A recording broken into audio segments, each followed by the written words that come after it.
At least it's turning into a beautiful day.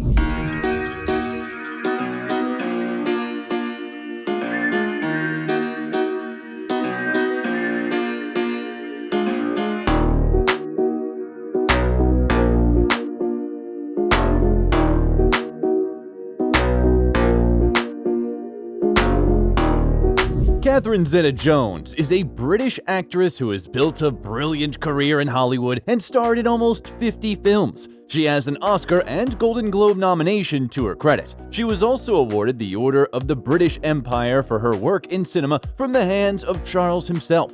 Our today's video is dedicated to this gorgeous and strong woman.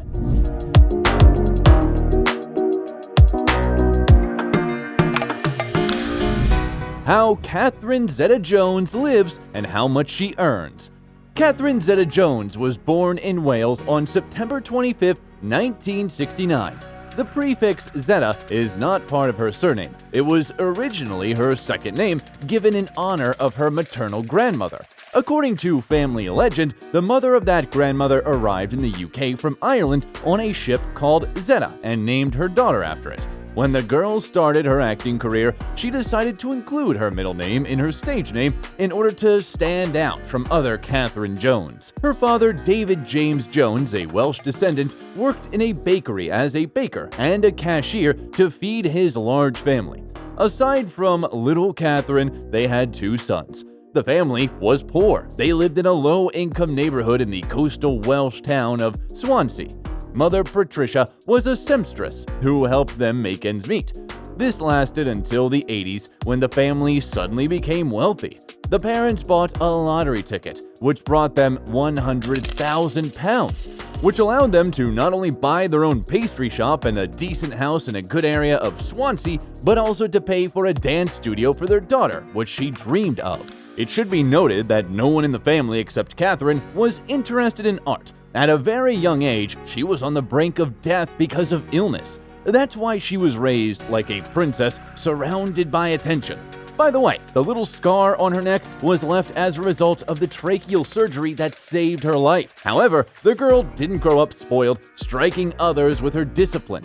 At the age of 4, Catherine danced on holidays and sang in the choir at the local church, where everyone who saw her predicted a great acting future for her. From the age of 7, she began to engage in choreography with full dedication, making herself a strict schedule for the whole week. 3 years later, Jones was already shining on the stage of the City Theater, and after another 4 years, she managed to pass the casting for the production of The Pajama Game. This was her first serious role. After the tour was over, the young actress left school without obtaining O-levels and went to London. There, she stormed all kinds of castings, not missing a single opportunity to make it to the big screen. During this period, she had a passionate relationship with the famous TV presenter John Leslie. Catherine was so carried away by the charming Scotsman that she planned to spend her whole life with him. Alas, his personality turned out to be too difficult. The future star suffered from fits of jealousy from her partner, which eventually led to a breakup. As for her acting, at first Catherine's catch was small. She was chosen only as the second understudy to the lead actress of the musical 42nd Street. The year 1990 was more successful for her as she was cast for the role of Scheherazade in the film 1001 Nights. The young, talented beauty was immediately noticed, and a year later, she got a role in the series The Darling Buds of May. Critics and British viewers were delighted, and very soon, Catherine headed off to conquer Hollywood. She immediately had a chance to play in the episode of George Lucas's television series, The Young Indiana Jones Chronicles, which boosted her career in Hollywood. Legend has it that her role of dancer Maya impressed Steven Spielberg so much that he advised to invite her to the role of Zorro's beloved. According to another story, Spielberg noticed the actress while watching the miniseries Titanic, which was released in 1996. In the meantime, Catherine starred in a number of TV movies, including Christopher Columbus, The Discovery, Splitting Heirs, The Return of the Native, and Catherine the Great, as well as the miniseries The Cinder Path. They were followed by the comedy drama Blue Juice and the superhero movie The Phantom, though they were not very popular with the audience. During the same period, the actress was offered to play the role of Trinity in the cult classic movie The Matrix, but she refused. In the mid-90s, the girl was in a relationship with the Scottish actor Angus MacFadyen. They were even engaged, but they broke up before the wedding. In 1998, the fast-paced action film The Mask of Zorro stormed onto the screens. The shooting was also extremely intense and was accompanied by a lot of curious details and events. The role of Elena could go to Penelope Cruz, Swedish actress Isabella Scorupco, or passionate singer Shakira. But it was Catherine who got lucky. In order to fit into the role perfectly, the actress, as she usually does, eagerly began to learn disciplines useful for the filming: horse riding, fencing, dancing, Spanish. She was particularly successful in learning the latter. So much so that people who didn't know her biography could swear that she was a real Spaniard. The film was a resounding success, earning $250 million at the box office with a budget of $95 million, and also scored 2 Oscar and Golden Globe nominations. Would you care to try something more robust? Or do you feel unequal to the task? No, on the contrary, Don Alejandro. I think only of your distaste for perspiration. In the same year, another small event happened that affected the rest of Zeta-Jones' life. The actress made an unforgettable impression on the Hollywood titan Michael Douglas, so much so that he immediately wanted her to become the mother of his children. So, as soon as he could, he started looking for a way to meet her. The first conversation happened during a festival in France and did not impress the actress. The experienced seducer Douglas played his trump cards right away, dumping his plans on her, but Catherine just laughed it off. But the actor had no plans to give up. He showered the girl with gifts, flowers, and she didn't even notice how she began to talk to him for hours on the phone, and also to dream of watching movies with him and cooking delicious dinners. From that moment on, persistent courtship turned into a traditional relationship. In 1999, Catherine was featured in the films The Haunting and Entrapment. The latter is called one of the best crime films. It made a real splash in the industry. The main male role of an imposing thief was played by Sean Connery. Zeta-Jones kept up with her legendary partner and gave her best on the set. So, she performed a dangerous stunt, jumping from a ceiling beam onto a table while doing a backflip. The film earned $212 million at the box office with a relatively small budget and was very popular with the audience. Fans especially note the scene of Catherine passing through a grid of laser beams in which she shows the wonders of plasticity and grace. Also noteworthy are the shots when Connery's character comes to interrogate Catherine. She was lying under just a white sheet, and at this moment she is actually completely naked. I called you at 4:30 this morning. I was home in bed. You didn't pick up. I didn't want to pick up. You had company. He came in the window. How romantic. I think that's how he got in. The year 2000 was marked by a landmark event for Catherine and Michael, who learned that they would become parents. On New Year's Eve 2000, he proposed to his beloved and presented an antique ring worth $1 million. However, the purest 10-carat diamond and Michael's passionate desire to marry his beloved as soon as possible were somewhat overshadowed by the fact that the actor was still legally married. To solve this problem, the groom needed to give his ex a huge payoff of $45 million, and according to other sources, $60 million. In August, the Douglas couple had a son, whom they named Dylan. And in November of the same year, they had a luxurious wedding worth $1.5 million. The celebration took place at the famous Plaza Hotel in New York, and the bride's dress alone cost $250,000.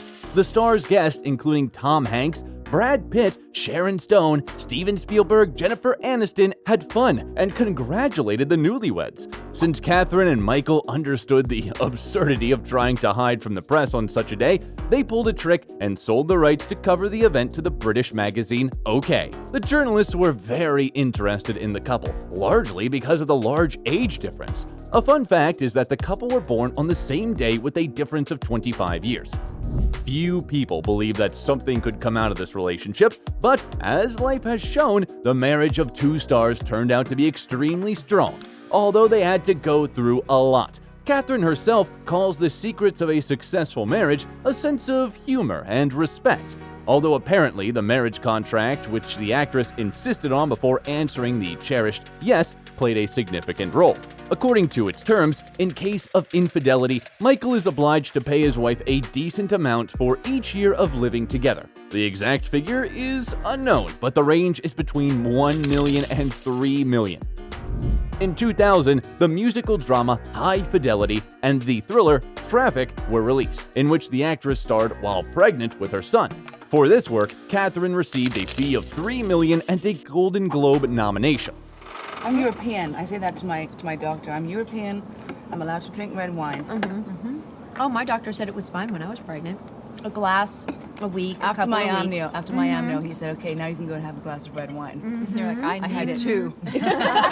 In 2001, Zeta-Jones appeared in the movie America's Sweethearts.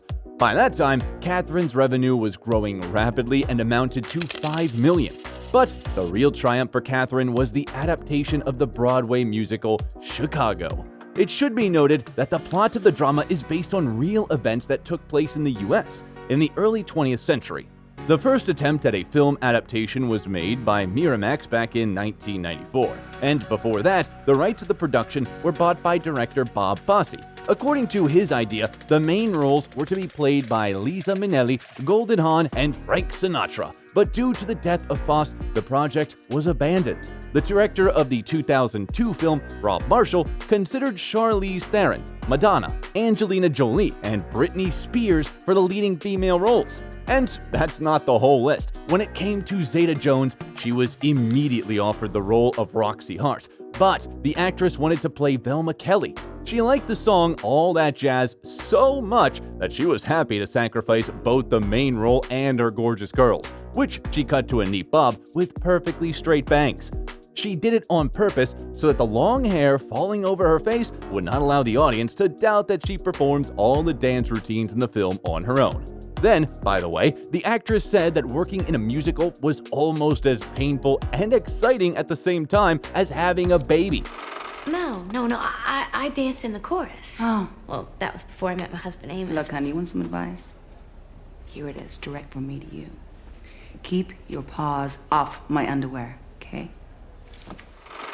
Her Velma Kelly was loved not only by ordinary viewers, but also by professionals. For the role, the actress received a fee of $8 million, a nomination for a Golden Globe Award, and was also awarded an Oscar. The beauty arrived at the ceremony in a gorgeous black dress that did not conceal her rounded belly. The ceremony took place on the eve of her second childbirth. In 2003, the couple had a daughter, Karis Zeta. In the same year, 2 movies starring Zeta-Jones appeared on the screens at once. These are the animated film Sinbad, Legend of the Seven Seas, in which she voiced one of the main characters, and the romantic comedy Intolerable Cruelty. 2004 brought her work on the memorable films The Terminal and Ocean's 12. The French police think he's better than Lamarck. Well, he is French. Let me give you some advice. Find out how you offended him. Apologize. Beg for mercy. The following year, a sequel to the film about the dashing vigilante was released. Catherine received $10 million for The Legend of Zorro. But all in all, the film made a strange impression. It received negative reviews, although it earned $142 million at the box office. I cannot believe it. I cannot believe I fell for it. Husband promises to quit, gullible wife believes him. How could I be so stupid? In 2007, 2 more films were released. The supernatural romance film Death Defying Acts and the romantic comedy drama No Reservations. In fact, this was a remake of the German film Mostly Martha, which was reworked by the not-too-famous director Scott Hicks. But alas, it was not a masterpiece. Although the actress tried very hard and even worked incognito as a waitress in an Italian restaurant where visitors marveled at the resemblance of the employee to the celebrity. Nick is an excellent. I know nothing about him. I had no idea what... Give me some credit. He was a sous chef at Il Treviso. Italian? You bring a sous chef from an Italian restaurant, and I'm the one in therapy? This was followed by another obscure film, The Rebound, which was shot in New York, Istanbul, and Paris. The hard work and childbirth left a mark on the actress, and soon Catherine began to show symptoms of bipolar affective disorder. This disorder is described by alternating phases of heightened activity and depression, and significantly impairs one's life. Her star spouse was beginning to grow weary of this state of affairs, but then, like a thunderbolt from a clear sky, the news of his own illness came. In 2010, doctors diagnosed Michael with a terrible illness, laryngeal cancer. All this happened while Douglas's first son, Cameron, was arrested, charged with drug trafficking, and sentenced to 5 years in prison. Here, Catherine immediately switched and devoted all her energy to help her beloved spouse. A year later, Michael Douglas publicly announced that he had defeated cancer and returned to filming. Catherine, too, plunged into the familiar depths of cinema. In 2 years, she managed to appear in 6 films: Lay the Favorite, Rock of Ages, Playing for Keeps, Broken City, Side Effects, and Red 2. How are things? Yeah, Frank, how are things? Sarah? This is Katya. Yeah, hi. I need to speak with you. And at that moment, the actress's illness re-emerged in her and Michael's life with renewed vigor. This time, Douglas lost his nerve. He said that because of the depression that his wife was prone to, it was impossible to live with her, after which the couple announced their separation and the beginning of the divorce process. Michael also hinted that his wife was addicted to hard liquor because of her condition. However, 3 months later, the couple reunited. As reported, Zeta-Jones underwent a course of intensive therapy, and she did get better. She resumed her acting career and appeared in the series Queen America, Feud, and Prodigal Son, as well as the films Dad's Army and Cocaine Godmother. In 2022, Catherine hit a new moment of stardom. In the Netflix series Wednesday, which became a worldwide hit, the actress played the role of Morticia Adams, the mother of an unusual and daring girl protagonist. What is this, a kidnapping? Would you like that? Because I think I'm up to it. You do move me. I don't know why, but you do move me. In unusual places. Fans and critics who initially doubted this casting decision in the end agree that the actress's performance is worthy of praise. The duet of Catherine and the Puerto Rican actor Luis Guzman, who played her husband in the series, was particularly delightful. Despite a significant break in work and the troubles, Catherine has remained in good shape. Now, viewers can see her in the Disney series National Treasure: Edge of History. It should be noted that the performance of the actress has always been generously paid.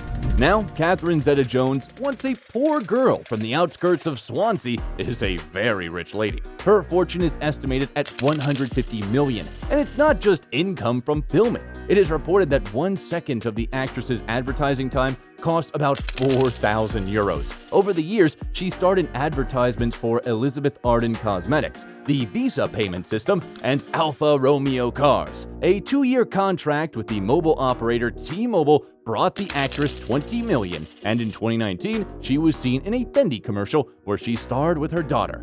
A couple of years ago, Zeta-Jones launched her own line of shoes in collaboration with the Butterfly Twist brand, known for its eco-friendly approach to production. In addition to the shoe collection, Catherine produces makeup, sportswear, and household goods under her own brand, Casa Zeta-Jones. Over the years of marriage, Zeta-Jones and Douglas have accumulated a high-end real estate portfolio. The star couple has a spacious apartment in New York with a view of Central Park, which they recently decided to sell. At first, the price was set at $21.5 million, but at the beginning of 2022, the couple decided to lower it to $19.5 million. Potential buyers will get a luxury penthouse with 4 bedrooms, a spacious living room, and a dressing room made in classic style. Apparently, in 2019, the family was going to rotate the property. They sold 12 acres of land in Westchester County, New York, which they bought in 2015 for $11 million, and managed to double the price. In the same year, they purchased a house in the same state worth $4.5 million. Also in 2019, an English-style villa in Bermuda worth $10.6 million was put up for sale, but in the end, the sale didn't take place, and the lot was withdrawn from auction. Catherine and Michael spent a lot of time in the house after the wedding, so their children didn't even suspect at first that they were growing up in a family of Hollywood celebrities. The couple has a snow-white villa hidden in lush greenery in Spanish Majorca, which in the 19th century attracted the European nobility. The 10-bedroom house is decorated with great love, its design is tasteful and discreetly luxurious. Many of the interior decorations and furniture were chosen directly by the owners. The estate is quite large, totaling about 10,000 square feet. There is a formal dining room, several living rooms decorated with antiques, which Douglas is very passionate about. The estimated cost of this property is $33 million, but since Michael's ex-wife remains the co-owner of the property, it cannot be sold. The Hollywood diva owns a black Lexus SUV worth $130,000, which she drives in everyday life. Douglas and Zeta-Jones were once spotted driving around Wales in a used Jaguar. As it turned out later, the couple arrived in the actress's hometown to participate in a golf competition. Catherine Zeta-Jones is a woman who impresses not only with her beauty, but also with her stunning determination. No matter what happens, she does not give up and looks into the face of any life circumstances, boldly challenging them. She is not afraid of experiments or difficult tasks. The musical Cleo will be released soon, in which the actress will play the fatal Egyptian queen, Cleopatra. What movie with this actress do you like the most? Thank you. I had a wonderful time. Unfortunate that it has to end. How Mel Gibson lives and what happened to him. Mel Gerard Gibson was born on January 3, 1956 in suburban New York. He was the sixth child in his Irish Catholic family. The boy was named after Saint Mel and Saint Columcille, who is venerated as one of the 12 disciples in Ireland. His parents, Patricia and Hatton Gibson, were ordinary, deeply religious people. They saw the meaning of life in their children, thus the family turned out to be quite large. They had 11 children in total. It seems that the great future of Mel was genetically determined because his paternal grandmother was an Australian opera star and his grandfather was a millionaire. He owned a successful tobacco business in the American South. The second ingredient in the formula of success was his parents' boundless love and care. They did everything they could to support the children. However, the family couldn't be called well off. The father was a conductor on the New York Central Railroad, where he sustained occupational injury. Having a high IQ and iron will, Hutton sued his former employer and got a substantial compensation of $145,000. Moreover, his sharp mind allowed him to win $21,000 in an international game show, and this money was very useful when the USA was about to enter a large-scale war conflict in Vietnam. The head of the family didn't want to risk the lives of their children, who would be eligible to be drafted for service to fight in a war, and he decided to move his family to Australia. Mel successfully graduated high school and got a parallel religious education, dreaming to become a journalist. But his sister helped him a lot to choose his future vocation. She knew that her brother was very artistic and liked to prank people, so she applied to Sydney National Institute of Dramatic Art on his behalf. Gibson himself was not very eager to go there. The day before the audition, he got very drunk and had a fight, and because of that, he didn't look very well. Fortunately, the commission liked this rough look, and he started his studies, living with his friends in Sydney. Among these friends was future Oscar winner Geoffrey Rush. While still a student, Mel appeared in his first movie, Summer City. This way, he earned only $400. Right after graduation, he started to receive offers for roles in movies, as well as an invitation to join the National Theatre Company. His first steps in this field brought him success. Almost simultaneously, two movies hit the theaters: critically acclaimed movie Tim and a cult dystopian movie Mad Max, directed by George Miller. It'll take you 10 minutes to hack through it with this. Now, if you're lucky, you can hack through your ankle in 5 minutes. Go. The Grim Road movie brought fame to the aspiring actor, and he earned 15,000 Australian dollars for that role, and eventually, Mad Max turned out to be the most successful Australian movie, grossing over $100 million worldwide. At first, the young actor didn't expect to get the lead role because he showed up to the audition after another fight. His face was swollen because of the bruises and abrasions. That's why he was advised to come back a few weeks later to try to get a role as one of the bandits. After getting himself himself together, Mel came back to the audition, and they offered him to try out the role of Max. No one realized that this handsome young man was there before, hungover and beaten. Fate gave Mel one gift after another, and this time he's got lucky in his personal life.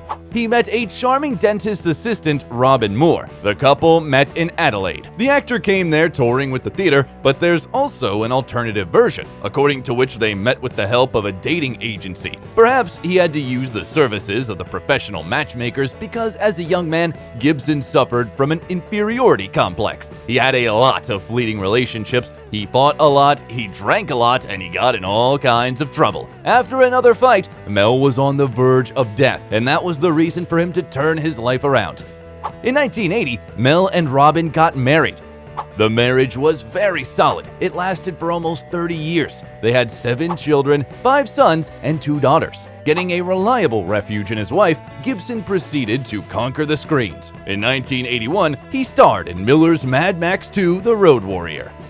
2 days ago, I saw a vehicle that had hauled that tanker. You want to get out of here? You talk to me.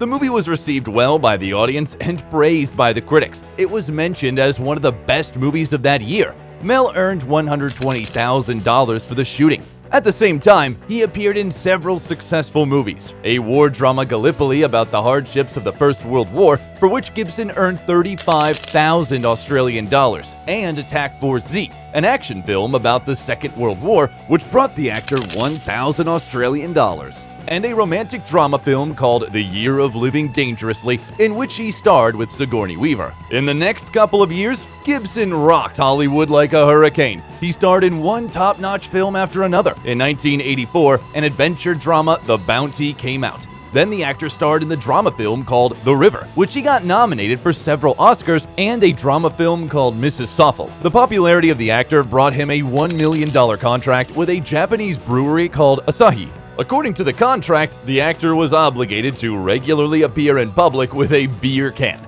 Gibson was thoroughly fulfilling the obligation, drinking around 8 cans of beer a day in a row, and when advised to replace beer with tea or water, he refused. Probably that contract backfired at Gibson because during this time he lost his driver's license for 3 months and got a $400 fine for drunk driving. In 1985, the third Mad Max movie was released. This was the last time Gibson played that role. Mad Max Beyond Thunderdome was spectacular and action-packed, and Mel got 1.2 million Australian dollars for the role.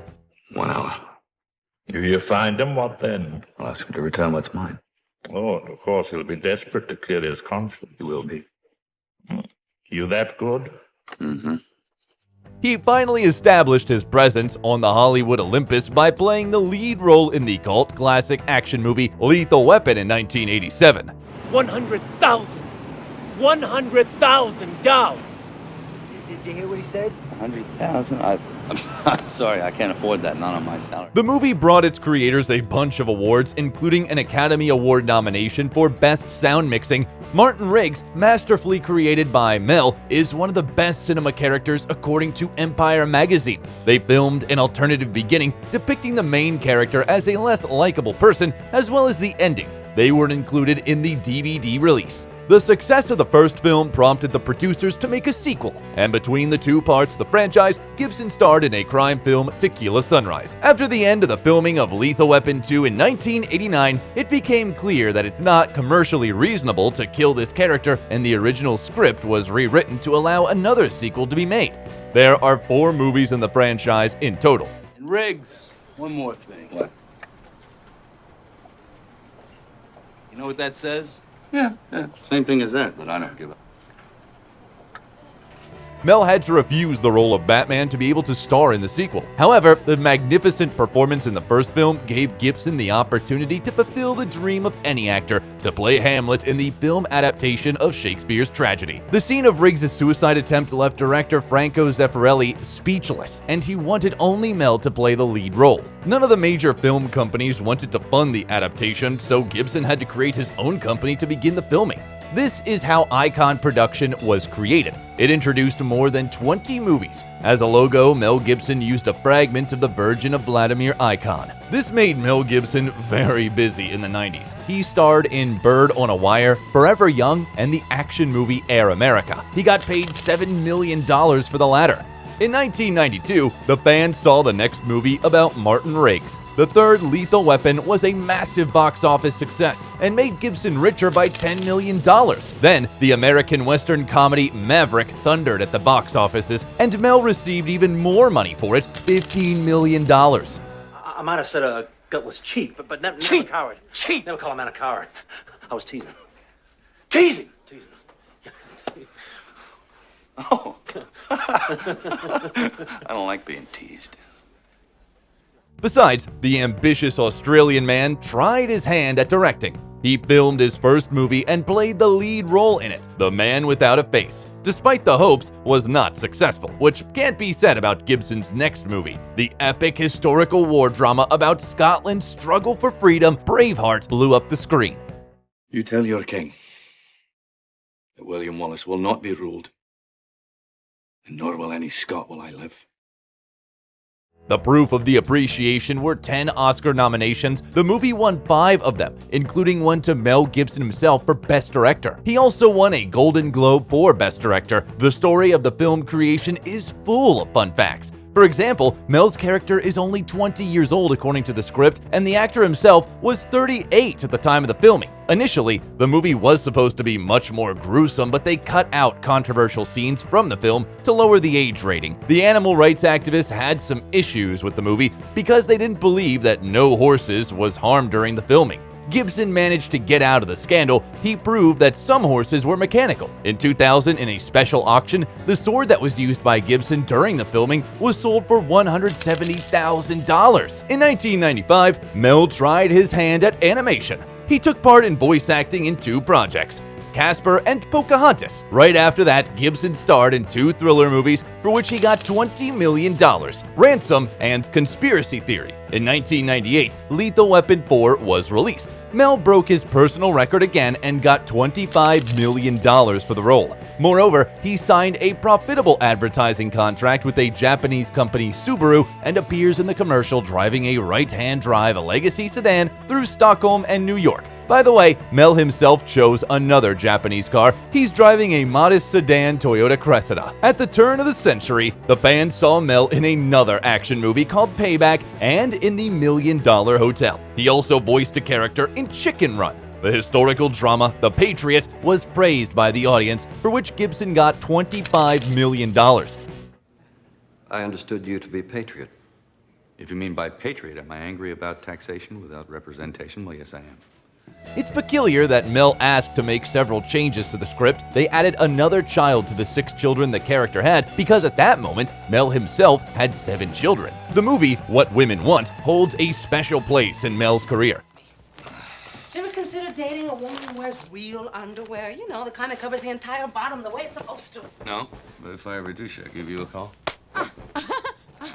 A hoax and prank enthusiast, he brilliantly played the role of a charming ladies' man who gained the ability to hear women's thoughts after being electrocuted. The comedy film was a smashing hit, getting over $374 million in the worldwide box office. It was ranked 4th among the most successful movies of 2000. At the same time, Mel got into a huge-scale pharmaceutical war waged by the United States Department of Health and Human Services. It was trying to restrict the consumption of vitamins by the Americans. As a protest, Gibson appeared in a video in which his home is raided by a SWAT team. The actor, wearing a bathrobe and holding a vitamin C container, says to the SWAT team, "It's just vitamins." Since the early aughts, Gibson has not been that active as an actor. He appeared in such films as Signs and We Were Soldiers, which brought him $50 million in total, a musical crime comedy, The Singing Detective, and the TV series Complete Savages. Mel spent more and more energy and resources on his own projects, mostly as a director. His 2004 epic biblical drama film, The Passion of the Christ, was a really huge event.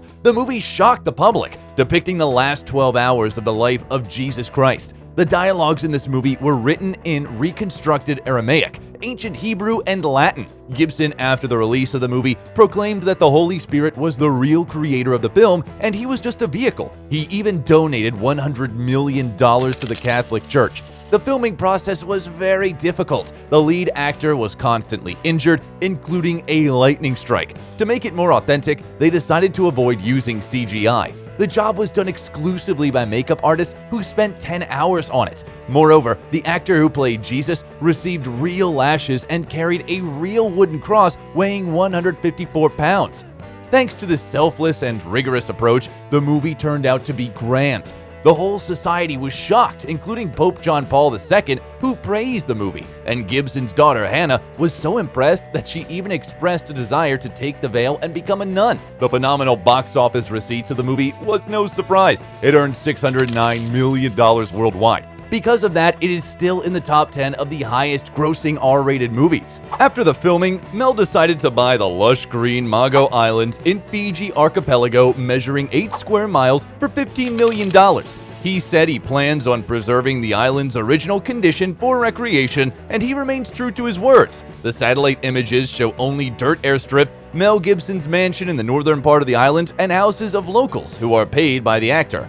The next large-scale project of the Icon Company was the mystical movie Apocalypto, based on the historical myths and legends of the Maya tribe. Gibson was the producer, the director, and the screenwriter of the movie. Same as in the previous movie, Mel tried to make it as authentic as possible and didn't trust CGI to do the job. It was filmed mostly in the Mexican state of Veracruz, and they reconstructed step pyramids very close to the original. In the movie, Mayans are depicted as very cruel people, which was criticized by many historians, and representatives of one of the ethnic communities filed a report to the Human Rights Commission of the Yucatan state. At the same time, there was a huge scandal when Mel was arrested for drunk driving again. This time, the movie star acted really inappropriately, shouting anti-Semitic slogans and racial slurs. This stunt almost ruined Gibson's reputation, but he got away with it. He publicly apologized, speaking about lapses in judgment he's having from time to time. After this incident, Gibson retreated into the shadows for 10 years and didn't film any movies. Craving for solitude, in 2007, Mel bought a mansion with a plot of land of 400 acres on the Costa Rica coast. He's been thinking about buying a piece of this picturesque land when he was searching for a location for the Apocalypto shooting.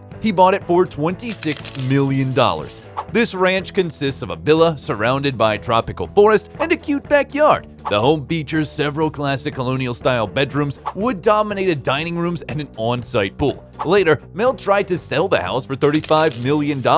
After all, Mel Gibson is not just a great actor, but a good businessman as well. He knows how to sell. In 2007, he sold another mansion in the Tudor style in Connecticut for $40 million, which he bought in 1994 for $9 million. This 15-bedroom castle-like mansion is surrounded by a stunningly beautiful garden, and the interiors of the living room with fireplace, library, and dining room are strikingly rich and charmingly old-fashioned. This break from the film industry and property purchase can be explained by the problems in his personal life. In the spring of 2009, there were rumors that Mel's solid family split up. Allegedly, the spouses had not been living together for 3 years. Soon, Gibson showed up to the premiere of X-Men Origins Wolverine with a Russian pianist and singer Oksana Grigorieva. She met Gibson during the filming of one of the movies, and pretty soon, the smitten actor became the producer of her album. There is a theory that the meeting was not an accident, but was organized by a known in certain circles matchmaker, Peter Listerman. However, this information is not confirmed at all. After the joint appearance in the news about Oksana being 4 months pregnant, Robin filed for divorce and got half of the net worth of the adulterer, $850 million. Besides that, Mel has to pay half of his income to his ex-wife, and later she got 2 Malibu mansions worth a total of $22.5 million. Actually, the breakup fee of the Gibsons is considered to be one of the largest in the history of Hollywood. In October 2009, Mel and Oksana had a daughter, who became the 8th child of the actor. The new family with newborn Lucienne lived in a $11.5 million mansion situated in Malibu. Mel bought the house from his friend, David Duchovny, but the family life didn't work out, and after 18 months, the couple split up, and a few months later, Grigorieva filed a police report stating that she was physically abused by Gibson. They have opened a criminal case against Mel, and he received 3 years suspended sentence, a $400 fine, and a restraining order prohibiting him from seeing their mutual daughter. Also, the court ordered him to pay his common-law spouse a $750,000 compensation and pay $40,000 each month until the child reaches the age of 18. Also, Oksana got a mansion in Sherman Oaks, which Gibson bought in 2009 for $2.4 million. The court ordered Mel to pay maintenance costs as well, but the woman wanted more, so she posted on social media a recorded phone call between her and Mel during which he used racial slurs. This almost cost the actor his career and reputation. Many people turned against him, but not Jodie Foster, Robert Downey Jr., Robert Rodriguez, and Sylvester Stallone. They helped out the actor. Thanks to Rodriguez and Stallone, he managed to appear in such movies as Machete Kills, where he played a villain for the first time, and The Expendables 3. He thinks I'm joking. I'm not joking. You should see me when I'm angry. You'd be very impressed, then very dead. As a result of the loud scandal, the filming of the action movie Get the Gringo was delayed, and the premiere of the eccentric drama The Beaver was cancelled. It was planned to premiere in December 2010, considering the Oscar nominations, but it was released only in May 2011. The premiere was a flop. The movie failed at the box office. To top it all off, in 2010, the actor got into a car accident. He crashed his Maserati car against a rock cliff on one of the Malibu roads. Fortunately, Gibson was not harmed, which can't be said about the car. It had to be towed. It was completely totaled. After this point, the actor decided to drive a convenient electric smart car. He's been driving it for many years already. Mel tried to forget about the previous relationship, and in 2012, it was reported that he's dating athlete Ashley Cusato, but it didn't last very long. The next period of Mel's life can be considered a reset. He was completely inactive both in professional and personal life. Only in 2016, Gibson renewed his activity. He appeared in the action film Bloodfather and then directed Hacksaw Ridge, which brought him an Oscar nomination as Best Actor. Also, it was reported that his new girlfriend, Rosalind Ross, is pregnant with the actor's 9th child.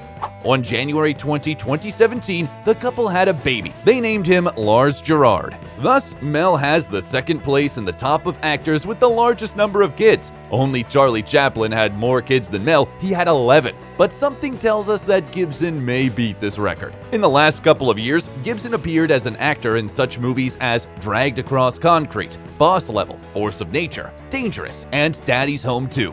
Why does a duck have feathers? Why? To cover up his butt quack. Hey, kids, I got a good one for you. 2 dead hookers wash up on the shore. Hey, whoa, shut up. The most peculiar film he starred in recently is probably The Professor and the Madman, 2018. This movie was in production for 17 years. The filming process was full of scandals and lawsuits, so the production company Voltage Pictures banned the crew from filming in Oxford, England. The reason given was budget overruns and lack of time, and as a result, the filming was moved to Ireland. Enraged, Gibson couldn't let the company cripple his film this way, and he tried to ban the release of the film through the court, but he failed. In revenge, he decided not to participate in the advertising campaign. In 2020, there was a premiere of a comedy action film, Batman, with Mel Gibson in the lead role. Remember when my bacon went through the vegan sugar-free phase? Yeah. I was lucky to survive it. Must have lost 12 pounds. In 2021, Gibson appeared in the action films Agent Game, Dangerous, and Last Looks. And the following year, audiences could see the actor in Father Stu, On the Line, Hot Seat, Panama, and Bandit. After all the lawsuits and alimony, Mel Gibson's net worth is now $425 million. Despite the fact that according to some open source estimates, Mel received a record sum of $450 million for The Passion of the Christ and invested only $30 million of his personal money. According to the most recent accounts, Mel is not sitting idle. Gibson is gonna be the director of Lethal Weapon 5. Besides, he will play the lead role in the Continental miniseries, which is about to be released. The most intriguing is the rumor that the actor is working on the sequel of his epic film about the life and death of Jesus Christ called The Passion of the Christ Resurrection, where Gibson will act as director, screenwriter, and producer. We tried our best to tell you all about the life of this brilliant actor, talented director, and unique person, Mel Gibson. Do you think he'll manage to surprise the world with a new masterpiece as he did with Braveheart and The Passion of the Christ? If you liked the video, leave a like and subscribe to the channel so you don't miss anything interesting.